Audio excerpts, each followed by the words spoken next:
signifie rien. Chaque semaine, on vous propose d'analyser et de déconstruire les préjugés et les idées reçues sur l'Europe.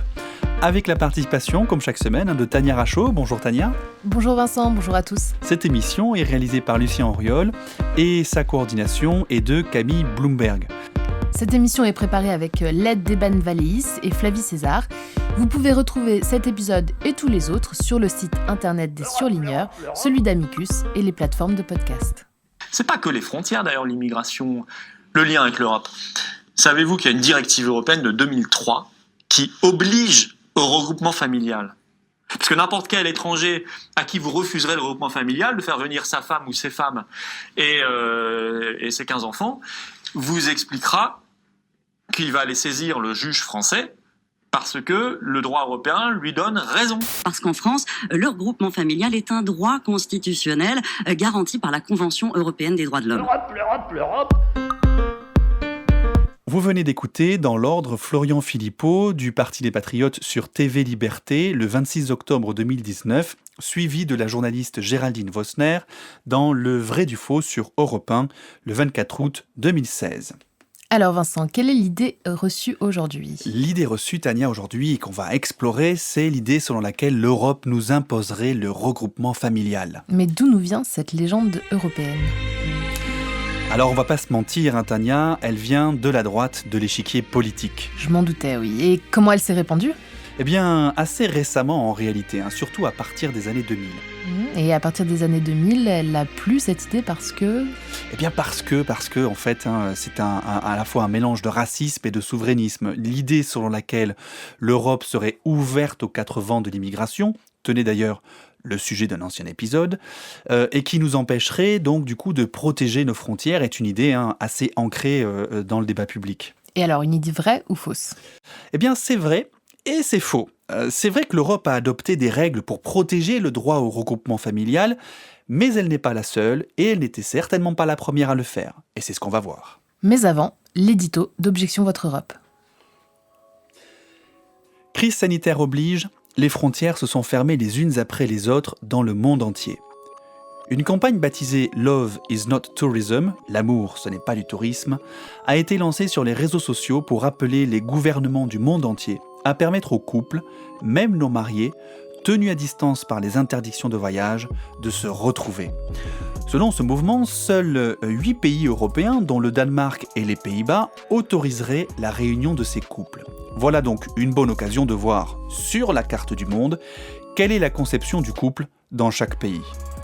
Faut-il être marié pour être reconnu comme étant en couple et donc pouvoir s'établir en ménage, ou un simple concubinage suffit-il ? Est-ce que la vie à deux est suffisante pour dire qu'on est en couple ?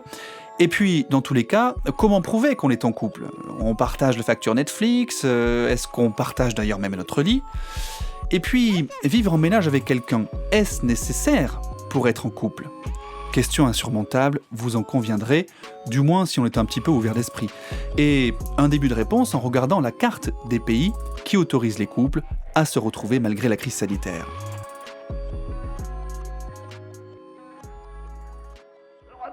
L'Europe. Vous êtes donc dans Objection Votre Europe et aujourd'hui donc on s'attaque à une idée reçue selon laquelle l'Europe nous imposerait le regroupement familial. Alors parlons un petit peu de chiffres. En 2018, ce sont 255 000 personnes qui sont entrées régulièrement en France. Mais le regroupement familial, ce n'est qu'un tout petit ensemble de cette voie d'entrée sur le territoire, puisqu'il a concerné à peine 12 000 époux et enfants d'étrangers résidant en France. Le reste du flux provient du regroupement familial de ressortissants de l'Union européenne, de réunification familiale faite par des réfugiés ou encore de régularisations exceptionnelles de parents d'enfants scolarisés. Aujourd'hui, c'est une directive européenne qui prévoit les modalités du regroupement familial, une directive adoptée en 2003. Alors qui peut être regroupé ? Le conjoint ou la conjointe d'un ressortissant non européen qui est sur le territoire français avec ses enfants. Pour éviter de cautionner les mariages forcés, certains États d'ailleurs, et ils ont été autorisés en ça par la directive européenne, certains États en Europe ont limité le regroupement aux personnes d'un certain âge, parfois jusqu'à 21 ans. pour pouvoir demander à faire venir sa famille en France, il faut être en situation régulière, évidemment, être en France depuis 1 an et demi et avoir vocation à rester pour une longue période. Et c'est pour ça que les demandeurs d'asile ne peuvent pas demander le regroupement familial puisqu'ils sont en attente d'une réponse et n'ont pas de perspective certaine de maintien. Exactement, Tania. Et alors, l'argument souvent utilisé par ceux qui s'opposent au regroupement familial, eh bien, c'est que ça coûte à l'État. Mais ce qu'ils oublient un peu vite, c'est qu'il faut avoir des ressources suffisantes pour pouvoir procéder au bénéficier du regroupement familial et qu'il faut le prouver. Il faut aussi avoir une couverture maladie et donc, autre aussi condition, la famille qui vient doit parler français. Une fois arrivée, la famille a un accès à l'éducation et aussi à l'emploi et donc paiera ses impôts comme n'importe quel autre travailleur. Mais il y a un paradoxe en réalité ici, c'est que la directive a un effet inverse de celui qu'elle voulait. C'est-à-dire assurer le respect de la Convention européenne des droits de l'homme qui protège le droit de vivre en famille normalement. Eh bien, quel est ce paradoxe ? C'est que la directive européenne a abouti en réalité à une réduction du regroupement familial.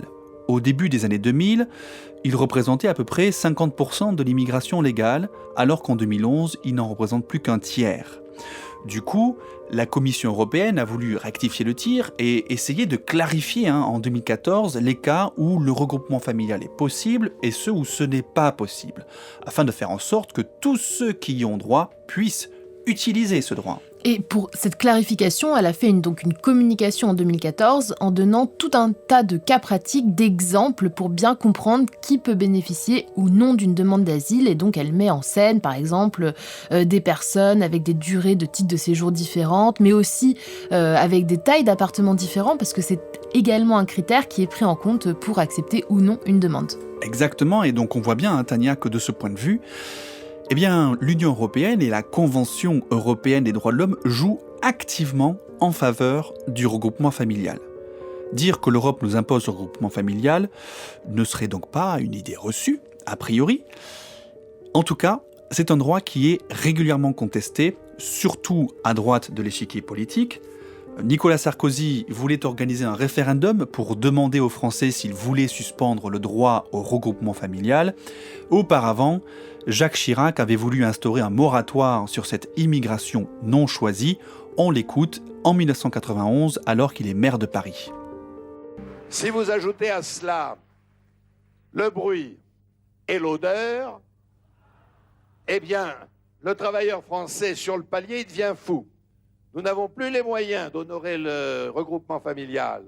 Eh bien, il faut faire un moratoire. Mais Jacques Chirac, vous vous souvenez, celui dont la mascotte au Guignol était déguisé en super menteur. Pourquoi je vous dis ça ? Eh bien parce que après avoir écouté Jacques Chirac, vous serez peut-être intéressé de savoir. Si on rembobine un petit peu et qu'on revient en 1976, un décret du Premier ministre autorise en France le regroupement familial. Et qui est Premier ministre en 1976 ? Jacques Chirac.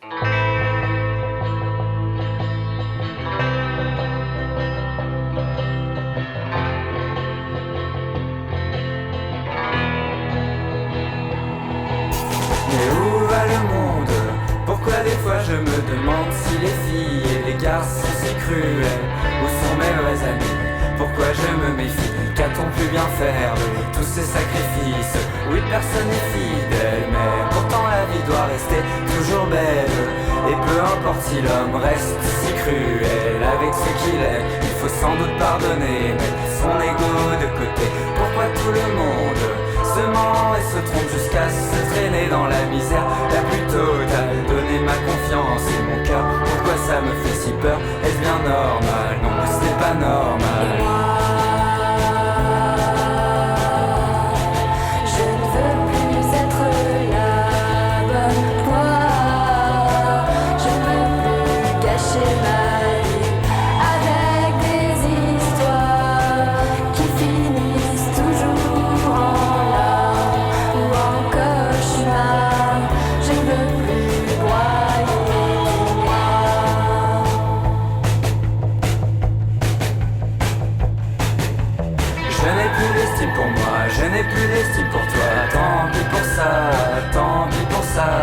Je continue mon chemin, tu es déjà très loin derrière moi, très loin derrière moi. Oui, c'était une belle histoire pour finalement taire mon regard foudroyé, sans me retourner. Je pars comme je suis venu, encore plus déçu. Et le pire dans tout ça, c'est que je reste un inconnu pour toi. Par pitié, arrêtez de me planter des couteaux dans le dos, où mon corps va finir par devenir un filet de cicatrices, ce qui ne retiendra en moi que les mauvais côtés de toi. Désormais je n'en peux plus, je veux partir très loin. Je pleure et je renie, c'est l'alarme de trop qui fait déborder mes yeux et m'a rendu malheureux. Mais où va le monde? Où va le monde?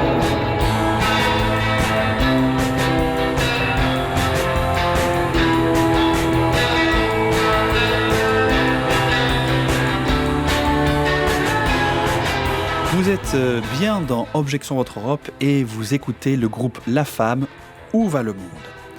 Où va le monde ? Eh bien écoutez, en tout cas, est-ce qu'il va vers le regroupement familial ou pas ? C'est le sujet d'aujourd'hui. L'Europe nous imposerait le regroupement familial.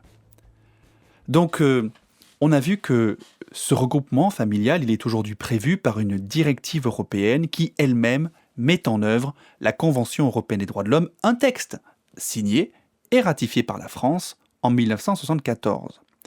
Un texte donc que la France s'est engagée à respecter, et ce d'autant plus que c'est un Français qui a rédigé la plupart de cette convention, le juriste René Cassin, aujourd'hui, excusez du peu, au Panthéon.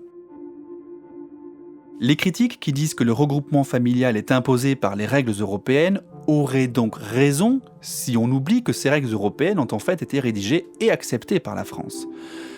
Sauf qu'en réalité, dire cela, c'est un peu occulter une partie de notre histoire nationale. C'est oublier comment ce moment politique post-Seconde Guerre mondiale, qu'est l'adoption de la Constitution de la 4e République. Une constitution adoptée en 1946 dont les principes sociaux continuent aujourd'hui de trouver application. Exactement, et qu'est-ce qu'on y trouve dans cette Constitution ? On y trouve notamment une disposition: la nation assure à l'individu et à la famille les conditions nécessaires à leur développement. Et cette disposition, on la retrouve encore aujourd'hui dans notre Constitution de la 5e République, en vigueur aujourd'hui.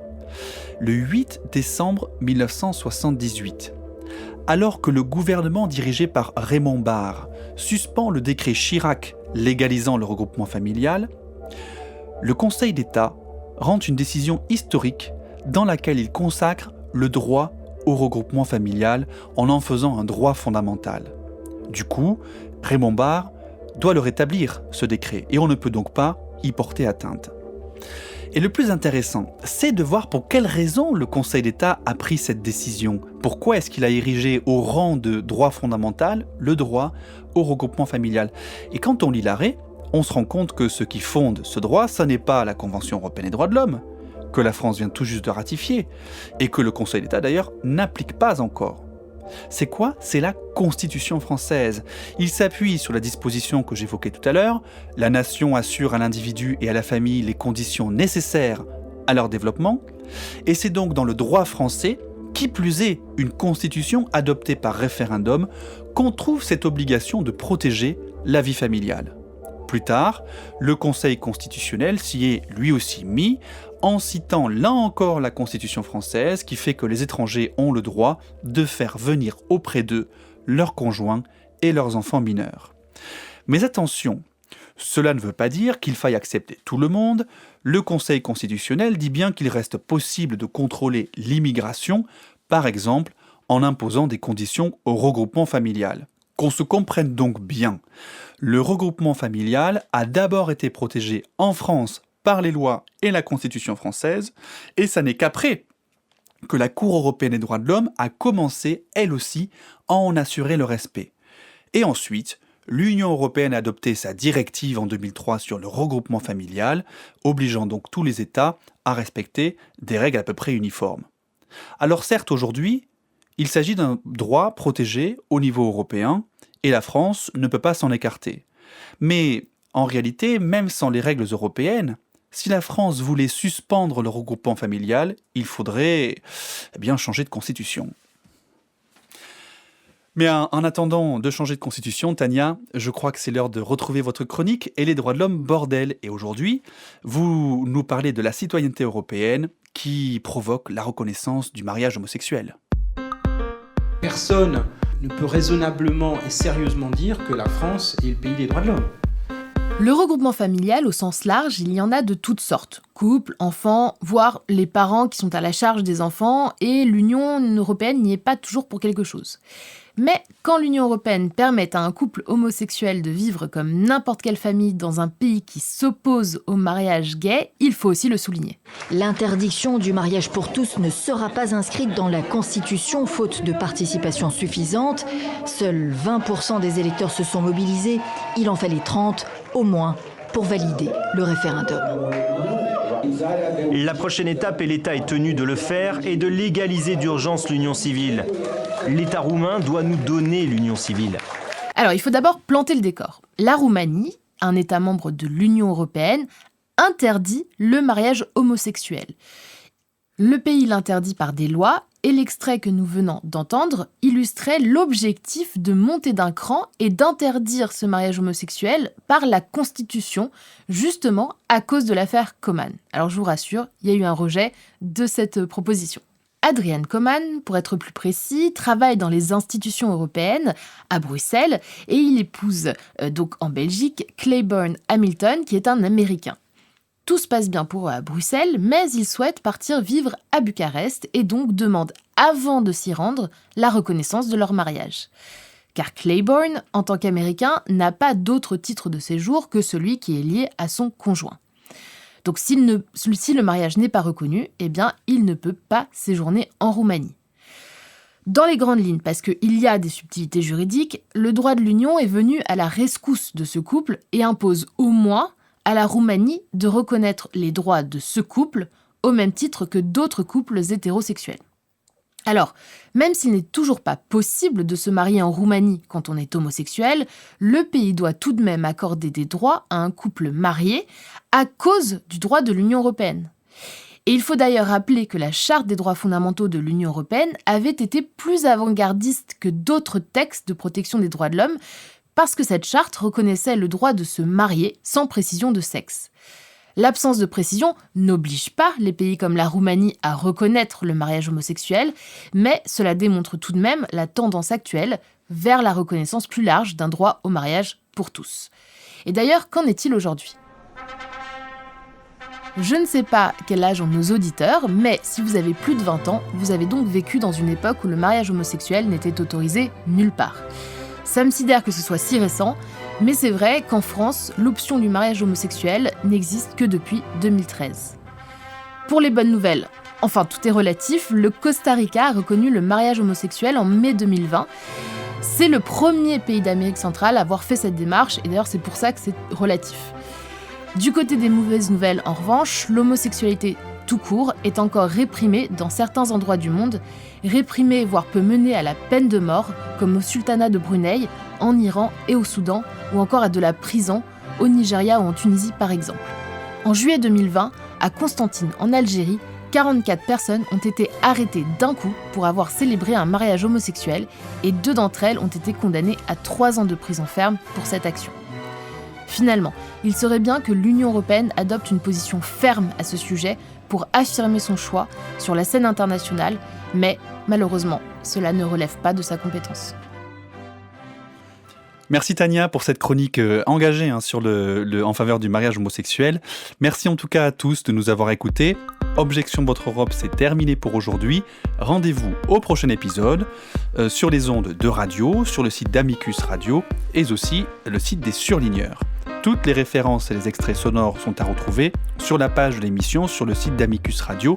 Et pour l'actu, comme d'habitude, vous nous suivez sur les réseaux sociaux. À bientôt.